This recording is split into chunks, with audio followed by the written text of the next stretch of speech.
C'est une grande question, ça, d'où nous viennent les personnages. En fait, parfois, bon, on s'inspire de gens qu'on a côtoyés ou qu'on a connus, mais c'est jamais tout à fait un portrait. Ça reste de l'inspiration. Un personnage de roman,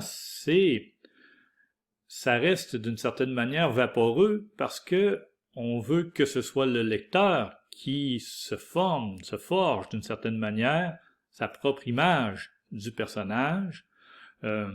Et donc, il faut, d'une certaine manière, le laisser aussi dans une certaine forme de flou, tant sur le plan physique, c'est-à-dire quand on essaie de décrire nos personnages, bon, on peut dire si c'est un homme, une femme, on peut lui donner une caractéristique particulière, là, physiologique, qui va faire en sorte qu'on va être capable de se faire une idée générale. Mais en littérature, on fonctionne avec des archétypes, avec des modèles. C'est pour ça que on n'entend jamais quelqu'un dire « Ah oui, j'ai croisé sur la rue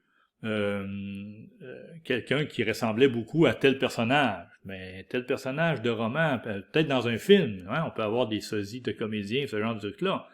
Mais pour un personnage de roman, il est rare qu'on ait cette relation-là au personnage, c'est-à-dire qu'on l'ait identifié ou on serait capable de le reconnaître, par exemple, sur une photographie. Le personnage, c'est vraiment quelque chose de forgé pour que chaque lecteur puisse en avoir une idée personnelle. Et quand on s'attache à un personnage de roman, on va s'attacher davantage à ce qu'il vit, c'est-à-dire à ce qu'il pense, à ce qu'il vit, à sa manière de faire face à ce qui l'entoure, à ceux qui l'entourent, puis à ce que la vie, l'existence humaine lui a réservé.